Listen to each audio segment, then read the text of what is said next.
name is Henriksson, and this talk is 4 signs your publisher is stealing your money. There's a few things you should look out for.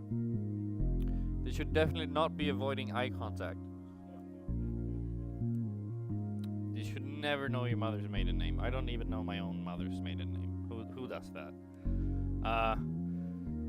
Yeah, and so on and so forth.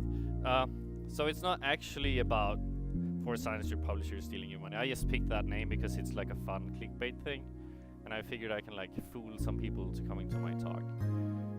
But the theory is that people that do want to know about 4 signs of maybe losing money to publishers are in a situation where they're like maybe getting publishers right now, or like thinking about it, or like at least have a company and deal with publishers. And I'm not gonna talk about ways publishers steal money. I'm gonna talk about how we transition from having publishers to self-publishing, what was hard and what was easy, and like it's just like a lot of my opinions about things. So yeah, so it's a lot of me and a lot of what I say. So who the fuck am I, and why can I stand on a stage and say things that I think people should listen to? So I'm just gonna do a story of my career, I think. So I started out making games in 2012. Let's see if we can find this video. Here we go. This was the first game that I got paid to make. Let's skip a bit. It's not very fun. People thought Kinect was a thing. Kinect wasn't a thing, but we got paid, so it was great. It was me and a friend. We didn't know what we were doing. We had like 1 year into uni or something, and we were like, yeah, we can totally make a Kinect game. We had never made a game before, but I mean, we were really happy about it. I am doubtful if the people we made it for were though.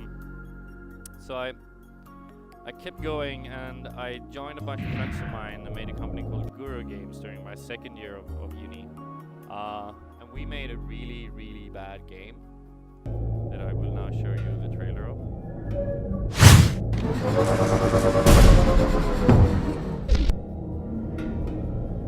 So imagine, if the walls in this place could talk, the stories they would tell.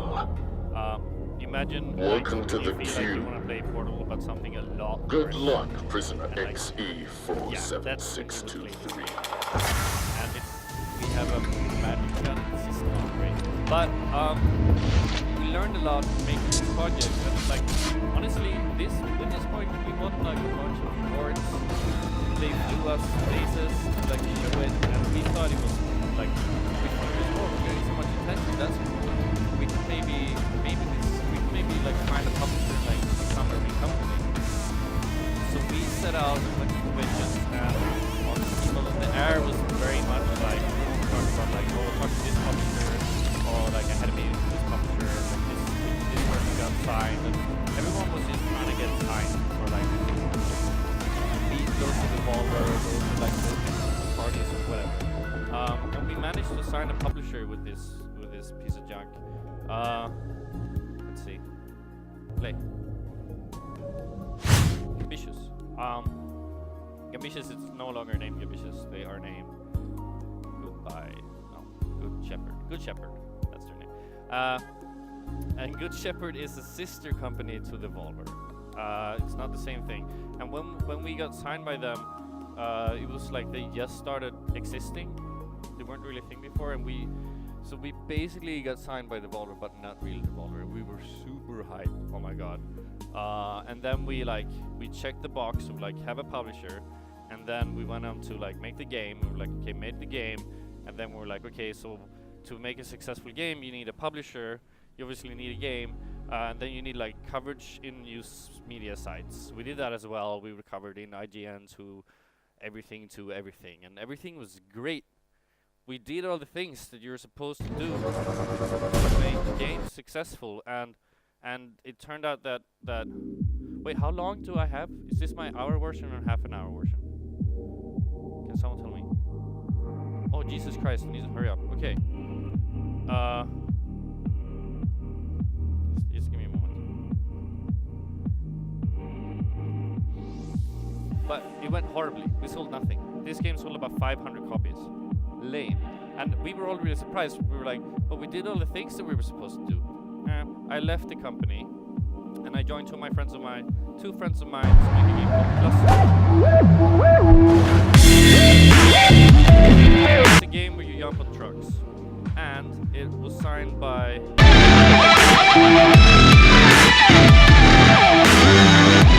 tiny bit.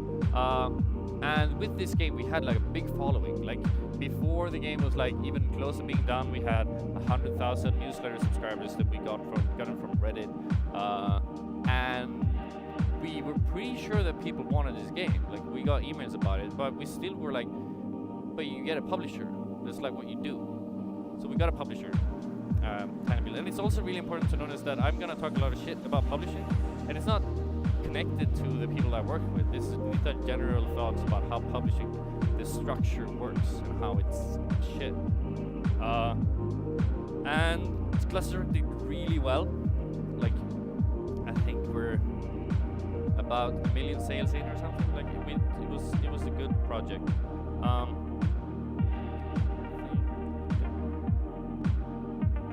So when we were coming out of that,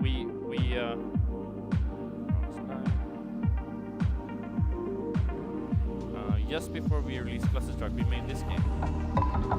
It's a silly game where you build red people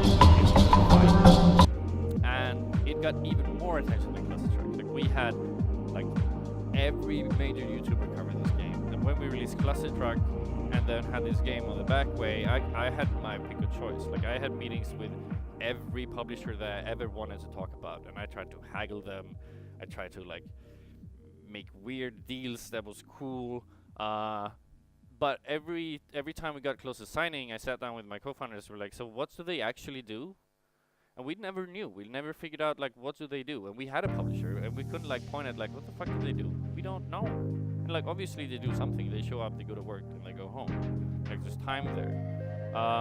But we were like, okay, so this is how much money the publisher cost us for Clusterstruck. We could hire like a small army of people to do publishing with that money, like a room full of students, easy. And like they're probably terrible at it, but if there's 40 of them, the chances are maybe it works out. So we went on to self-publish this game, Stick Fight.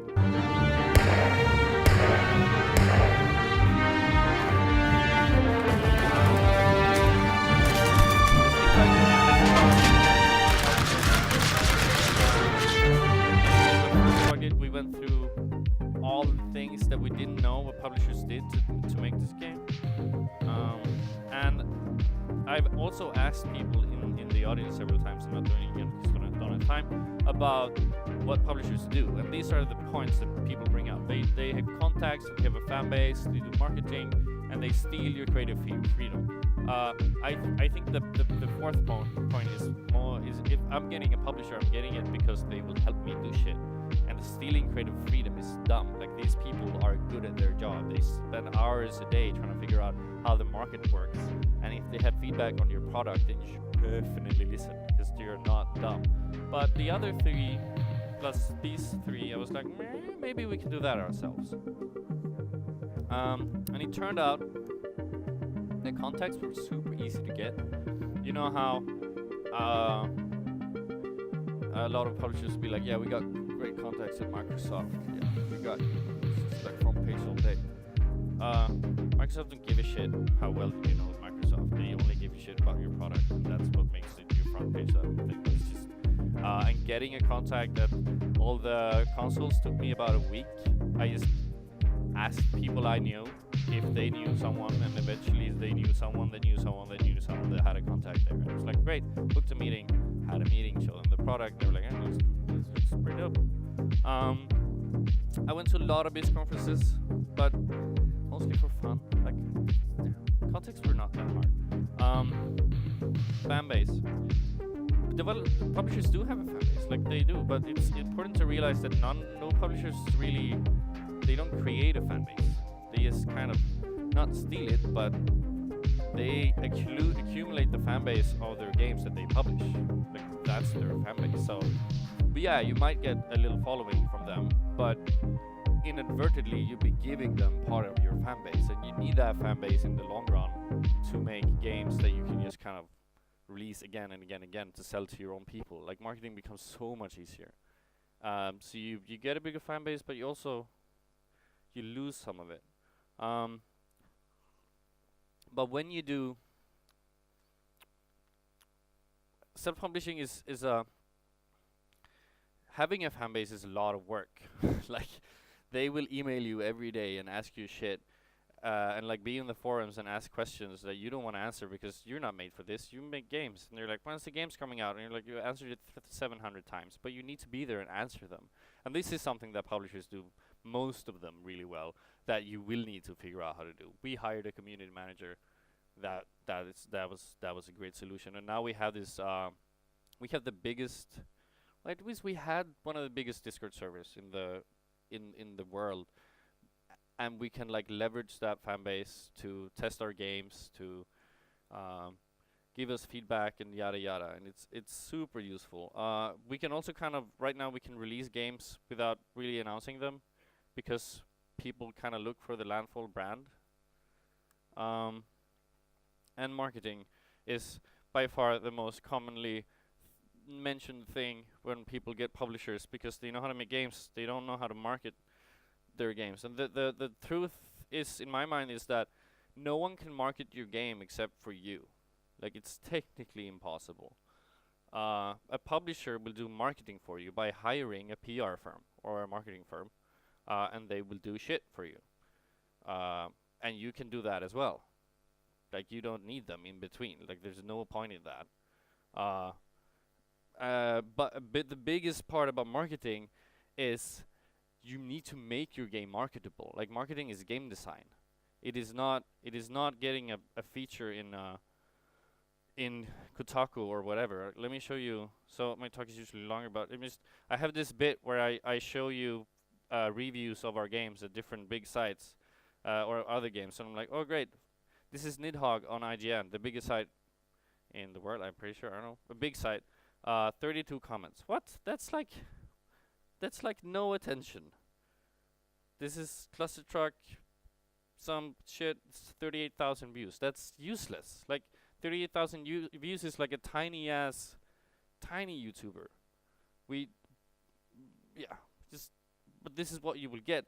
So what you want is for your product to be self-marketed. Like, it needs to be a product that someone wants to talk about and wants to spread. And when people say show your game early, yeah, show your game early, but it's not because you need to show your game and then just make it in a box. Or you can do that if you have infinite money, but it's so that you can show your game and get feedback and realize what people like about the game. Have a good example of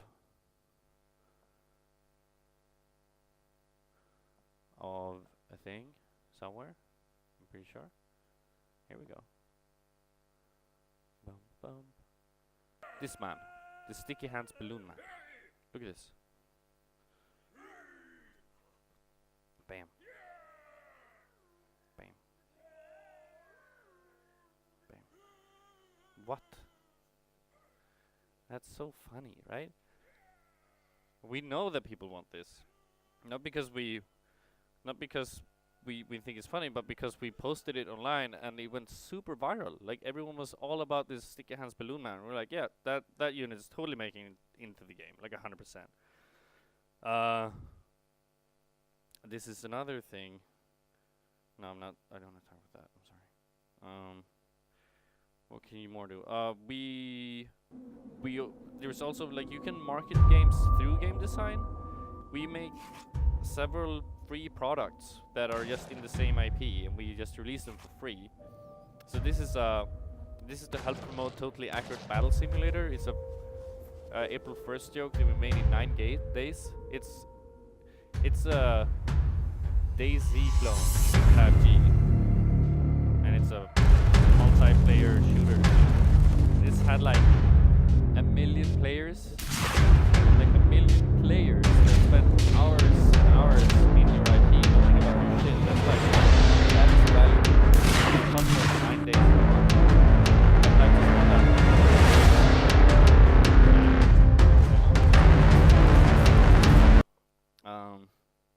Yeah, the point is publishers can't market for you, and they just hire a thing to do it for you. Boo-doo-doo-boo-doo-boo. Where am I? Here? Yeah. Money. I have 3 minutes. So, I think publishers used to be this concept where there was like distribution to be done, and you needed to convince shops to trust a person to be like, hey, we're gonna buy these many copies of you, and if we don't sell that, we're fucked. And that was a different world. Like, then you probably needed publishers, but right now you don't need publishers. What you need is money and like a bit of time. And even in small teams, I have friends of mine that run like 2-3 people companies that get publishers because they don't want to do the work. And I'm like, yeah, but you could just hire one person, and then that person could just do the work for you. Like, it's less interactions if you wanted to, and you could like know them. There's also other sources of money than publishers. You can get equity investments. You can do Kickstarter. I mean, you could. You can get project-based financing is becoming more and more common. There are definitely solutions in this area. Finally, there are 4 really shitty things that usually publishers do. That's not technically about stealing your money, but I promised you 4 things. So these are the 4 things. It's not super common to see publishers take IP rights anymore, but it's really common to see that they take sequel rights. And then you might be like, what's the difference? And like, I don't really know. Like, they don't have your IP, but you can't make a sequel without them. What does that mean? Like, you can make a mobile game? I don't know. Excessive recoups. Like, they will give you money to make the game, and they will recoup that money, which is fair game. But they will also spend money on things, and then they will recoup that money from you as well. So they will recoup the money that they spend on the marketing firm and the PR firm, and the cost of going to conventions and setting up in hotels and yada yada. And conventions is super expensive, bonkers expensive. You can spend that money on making a trailer. I guarantee you will get more traction by doing that.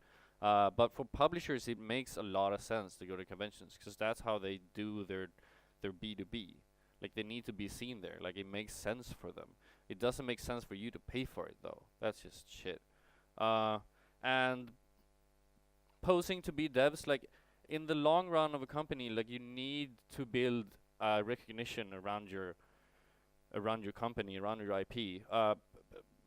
Provable by that, like, the value of your company goes up aggressively if you can argue that your IP as a company and the IPs that you own are valuable.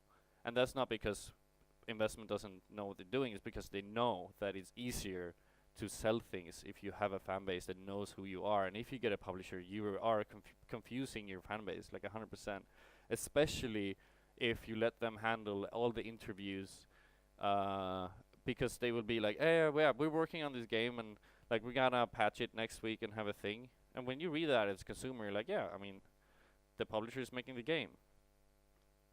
And I've tried really hard to time's up. Thank you.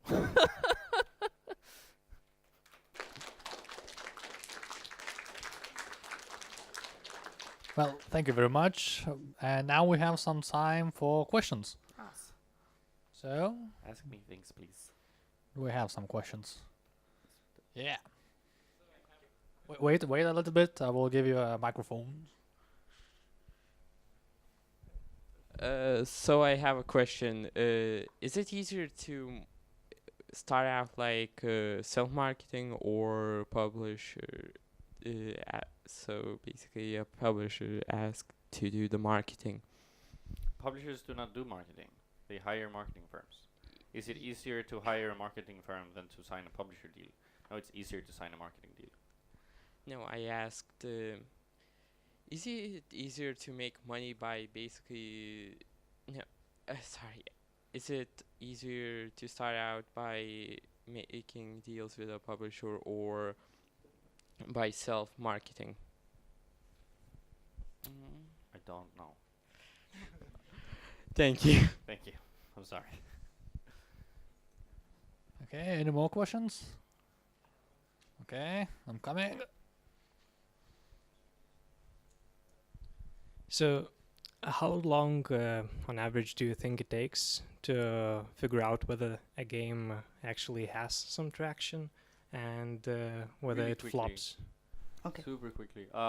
We do a bunch of prototypes, and when we have like the prototype done, which takes 2 days, 3 days, and post it online, if no one cares about that at all, then we're not making that game because no one cares. And we could like try to force it and make someone care, but like most likely you will know if it's going to be viral or not pretty quickly in your process. Yeah. So, do you like make a prototype and publish it for players to try out, or do you like do some marketing first, like So some we, videos? we figure out in-house if it's fun to play. So we decide that we know if it's fun, and then it needs to be marketable as well. It can't just be fun.